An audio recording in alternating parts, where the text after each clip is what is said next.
Have you ever imagined living over 10,000 years in harmony with nature, without farming or raising animals?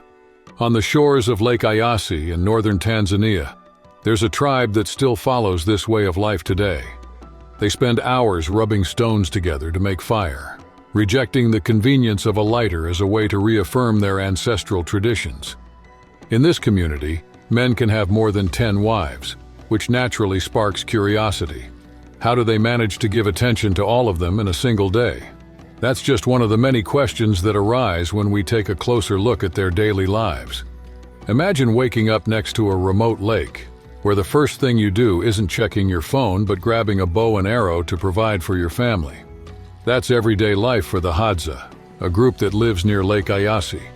For generations, they've honed their hunting and gathering skills, staying deeply connected to nature and always aware of what the environment can offer in a sustainable way. Their homes are simple, and each family moves based on the availability of resources. This constant mobility keeps them in direct contact with the land, forcing them to adapt to shifts in terrain and climate. With every new location, they refine their hunting techniques, showing skills that go far beyond just handling a bow. The men take on the responsibility of hunting fresh meat, tracking small antelopes, warthogs, and birds. This task demands focus and agility. One wrong move and they could return empty-handed. But they don't do it alone. Hunting dogs have become an essential part of the process, helping to locate prey and actively participating in the chase. When injured or weak, these dogs receive special care, a gesture that reflects the Hadza's deep respect for the cycle of life. Have you ever thought about living entirely by nature's rhythms? No clocks, no fixed leaders. The Hadza prove that it's possible. To them, the land provides everything they need, and in return, they use every resource with care. This mindset supports their nomadic lifestyle, where shelters made of branches and leaves can be set up and taken down at any moment. It's a way of living that keeps them in constant touch with their surroundings. In this way of life, no one holds permanent authority. Decisions come from open discussions where everyone has a say, regardless of age or gender. It might seem unfamiliar to us, but for the Hadza, it makes perfect sense. While the modern world values stability and clear hierarchies, they share responsibilities equally. Time also flows differently. Without calendars or clocks, the sun signals when it's time to act, and a full moon invites them to dance through the night. The changing seasons determine when to move or seek new food sources. With no rigid schedules to follow, one question naturally arises. Does living this way create a more present and connected experience? Imagine a community where women are the true foundation, ensuring the well-being and survival of everyone around them. But before we dive into this story, don't forget to subscribe to the channel. It helps us bring you more content about fascinating cultures. The Hadza owe a lot to the wisdom of their women. They know every edible plant, can identify which ones have medicinal properties, and always know exactly where to find them. No maps or technology needed. This knowledge keeps the tribe well-fed and in good health. On top of that, they take care of the children, handle household tasks, and select herbs used as natural medicine.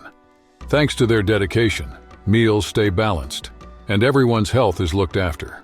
While the men focus on hunting, the women keep daily life running smoothly, making sure everything stays in harmony. This division of tasks is what holds the community together. Have you ever imagined living in a place where a man can have up to 10 wives? In the Hadza tribe of Tanzania, this practice isn't about status or vanity. It's a survival strategy. Life in the savannah is tough, and each wife plays a crucial role, from gathering food and taking care of the children to ensuring the well-being of the whole family. To handle so many responsibilities, a man has to prove his leadership and hunting skills. It's not just about having multiple partners. He needs to be able to provide for them. This system creates a network of cooperation, where everyone has an important role.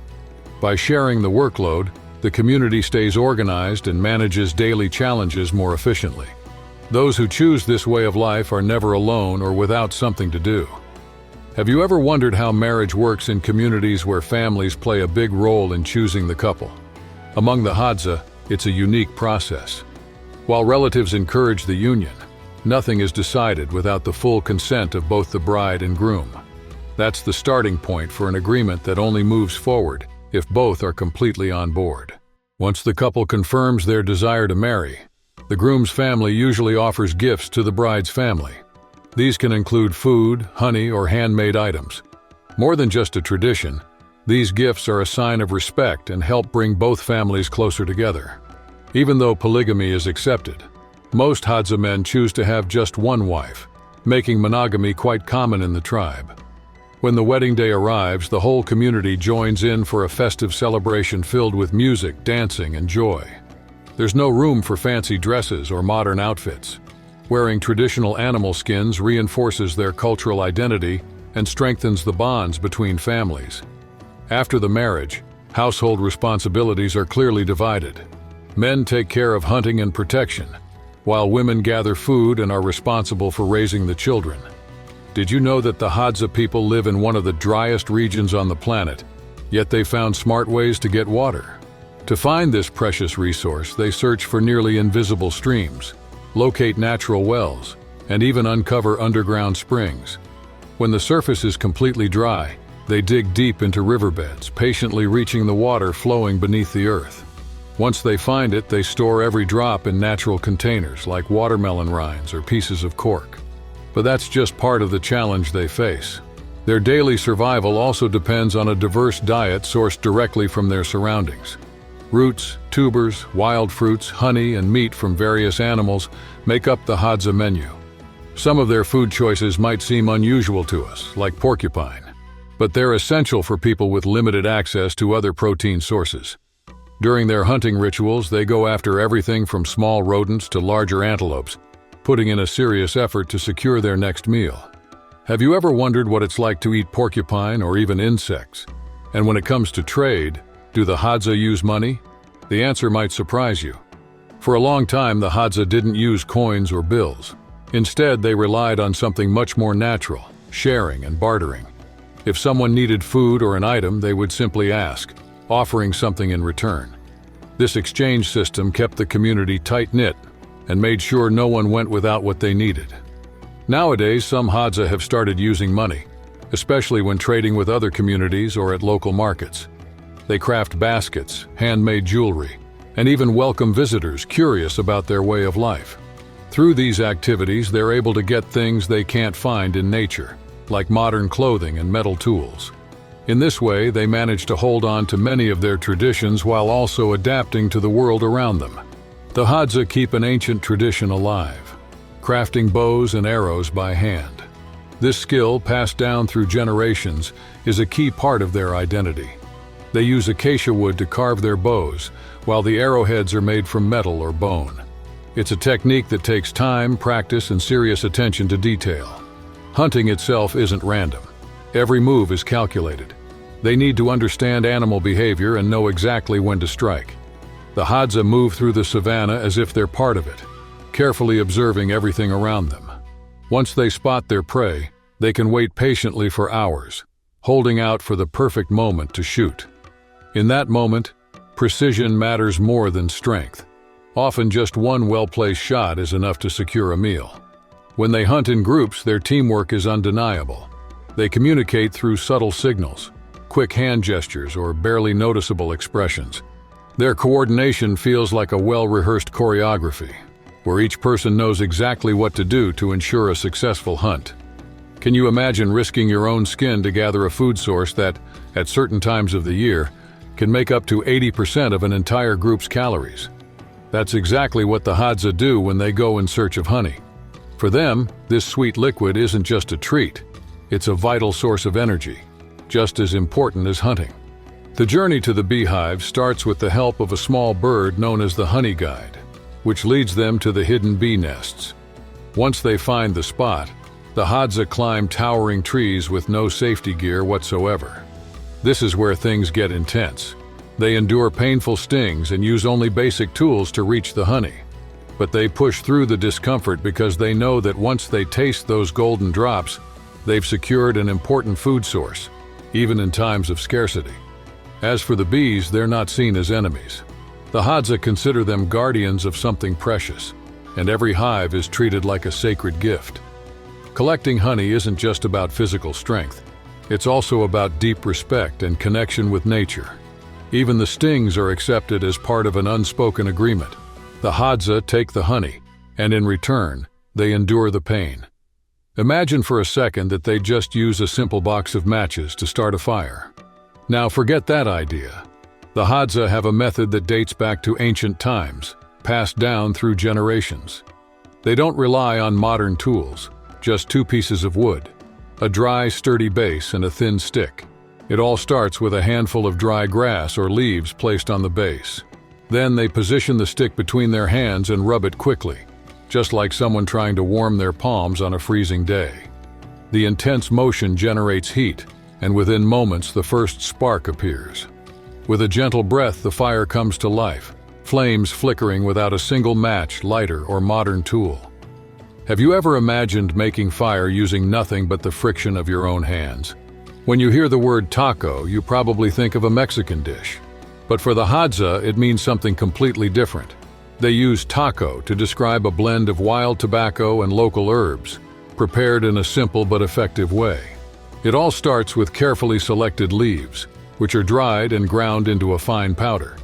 Then this powder is mixed with ashes from other plants, creating a blend that can be rolled in leaves or smoked in handmade pipes. What really stands out, though, is the social ritual behind this practice. The Hadza often gather around a fire, passing the pipe from hand to hand. For them, smoking taco isn't just about relaxing.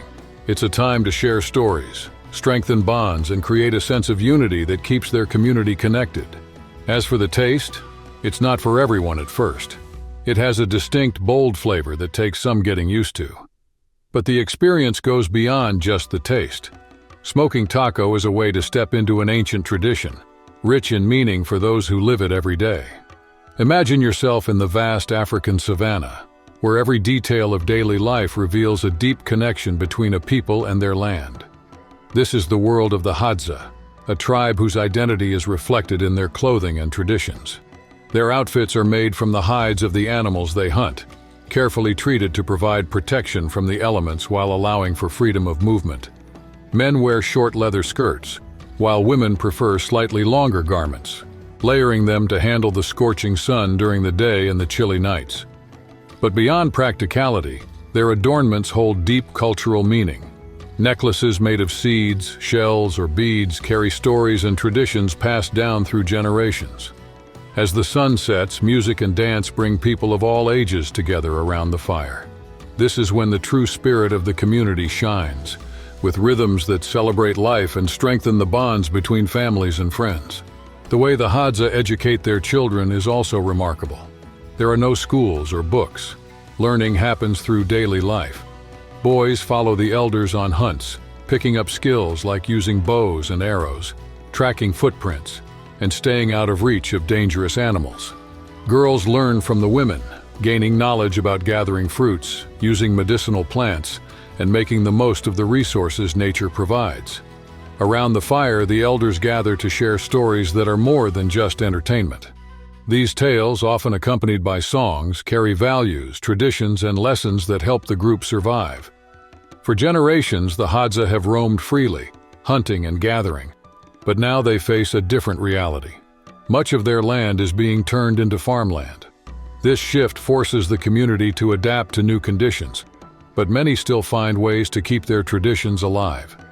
If you enjoyed this content, don't forget to leave a like to support our work. Click on the recommended video on the screen to keep exploring more stories. And let us know in the comments which country you'd like to see featured on our channel. Thanks for watching, and see you next time.